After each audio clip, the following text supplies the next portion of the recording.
Sistem urinaria pada manusia terdiri dari ginjal, pembuluh darah arteri dan vena, ureter, kantong kemih, dan uretra.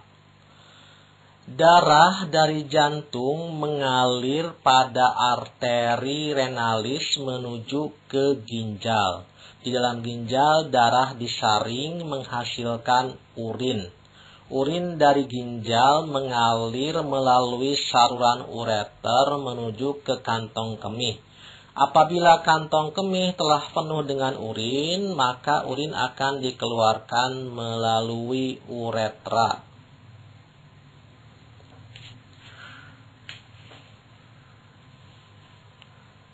Fungsi ginjal: 1. Menjaga volume dan tekanan darah. 2. Memelihara keseimbangan ion natrium, klorida, kalium, kalsium, hidrogen, fosfat, dan keseimbangan pH.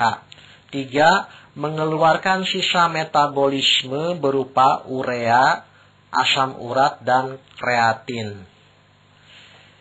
Ginjal bagian dalam berupa rongga yang disebut hilus, kemudian bagian luarnya disebut kortek atau lobule. Pada kortek ini terdapat kurang lebih ada 1 juta nefron. Nefron ini merupakan tempat penyaringan darah. Nefron terdiri dari saluran-saluran urin yang disebut tubulus-tubulus dan badan Malpighi. Badan Malpighi terdiri dari glomerulus berupa pembuluh kapiler yang sangat halus dan kapsula Bowman. Darah dari arteri masuk ke kapsula Bowman, kemudian dalam glomerulus darah akan disaring sehingga hasilnya berupa urin.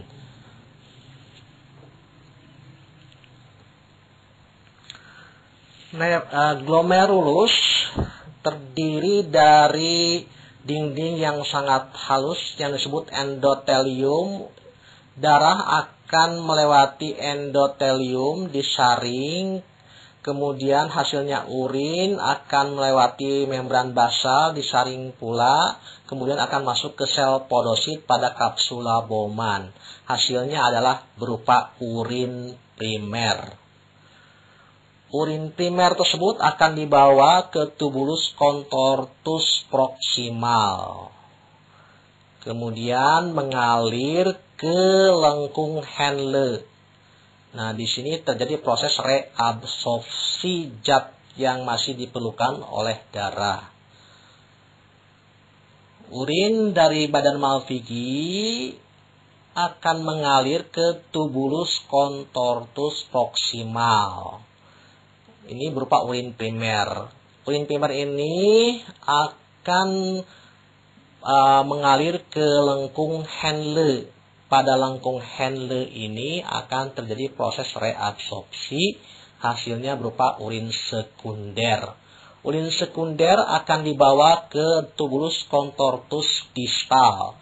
Di sini terjadi proses augmentasi. Hasilnya urin tersier. Urin tersier akan dibawa ke tubulus pengumpul. Dari tubulus-tubulus pengumpul, urin akan dibawa ke rongga ginjal. Airan darah dari arteri renalis.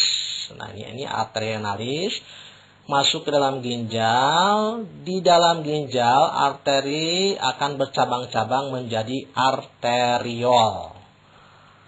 Arteriol kemudian akan masuk ke dalam lobulus. Arteriol masuk ke kapsula Bowman berubah menjadi glomerulus.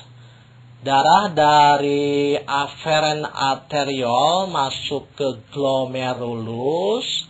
Glomerulus bercabang-cabang dan bergabung lagi menjadi efferent arteriol. Darah dari efferent arteriol akan masuk ke kapiler tubuler. Nah, kapiler tubuler ini terjadi proses reabsorpsi dan augmentasi. Darah dari kapiler tubuler Nah, di sini akan direabsorpsi, diambil kembali zat yang masih diperlukan oleh tubuh, oleh darah. Darah dari peritubuler akan kembali ke pena, kemudian menuju ke pena cava inferior untuk menuju kembali ke jantung. Pembentukan urin ada 3 tahap. Pertama, filtrasi atau penyaringan. Kedua, reabsorpsi atau penyerapan kembali zat yang masih diperlukan tubuh oleh darah. Dan yang ketiga adalah sekresi, pengembalian zat-zat yang tidak diperlukan oleh tubuh ke dalam tubulus ginjal.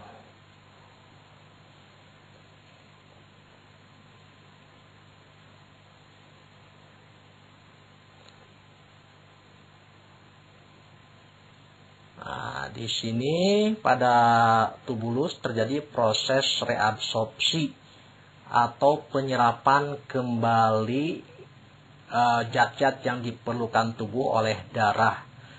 Zat-zat yang tidak diperlukan akan disekresikan kembali ke dalam tubulus ginjal. Nah, dari ginjal, urin akan dibawa oleh ureter menuju ke kantong kemih. Apabila kantong kemih sudah penuh, maka urin akan dikeluarkan melalui uretra.